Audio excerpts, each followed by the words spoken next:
marching to a halt. On September 27, 1986, the band was traveling by bus on the road between Stockholm and Copenhagen. On that European tour, you know, we had a really bad bus.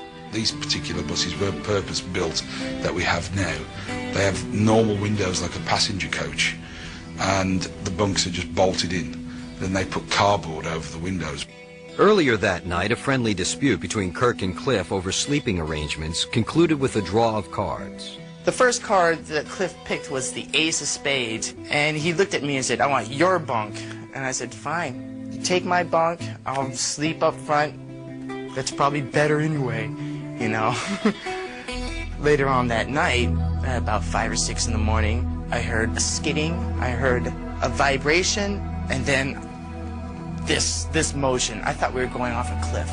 He overcorrected to get back onto the road, and as he did, the back end came around this way, and it started chomp, chomp, chomp. It's the sound of screeching brakes and being flipped around like a piece of clothes in a dryer. Scott woke up, like hot coffee getting poured all over me, you know, from the coffee machine, and, you know, the bus was on its side. What happened? Is the bus gonna blow up? Well, I jumped out of the bus and took off. Did the 100-yard dash in about 7 seconds flat. And we're standing out there in our underwear and, you know, 10 below. And I heard everyone screaming except for Cliff. And I thought, oh my God, something's wrong. Seeing the bus driver just, you know, freaking frantic. And I turned around and I saw Cliff's legs sticking out from underneath the bus. I went to, you know, pull him out, wake him up or whatever. It's like, you know, he's not moving. And the driver walked over and started pulling on the blanket that was underneath the bus next to Cliff. And I said, "What are you doing?" I grabbed him and said, "Don't you take that away from him." Against all odds, the band hoped that somehow, some way, Cliff could be saved. A crane turned up, a big crane with a jib and all that, and they hooked up a chain around the bus, and they picked the bus up.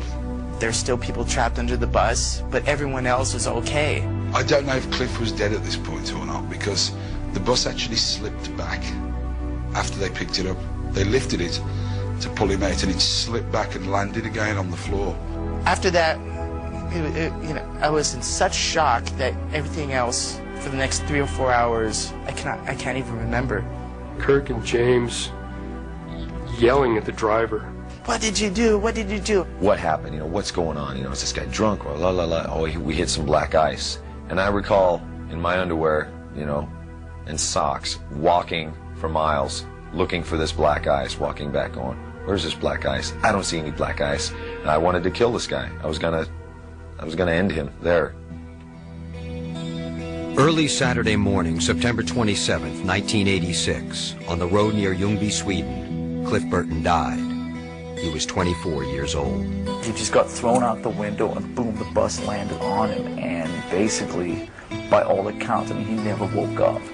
You know, to this day, I just think, you know, it could have been me, couldn't have been me, but it's never left me to this day. You always feel protected on tour. Nothing bad can happen like this. It's not allowed. You know what I mean? This is rock and roll, man. Nobody dies. But they do, and it had happened, and it was hard to grasp that. Drinkers we were. We went back to the hotel and just drank, you know. I remember at 4 o'clock in the morning, I could hear James down on the street, drunk, screaming, "Cliff, Cliff, where are you?" And when I heard that, I just broke into tears, you know. Within hours, news of Cliff's death reached Metallica's fans in America. One such fan was Flotsam and Jetsam bassist Jason Newsted. I remember tears hitting the newspaper. Killed in Sweden, Metallica bassist Cliff Burton, 24 years old or whatever, and I'm just lost it. Lars, James, and Kirk returned to San Francisco.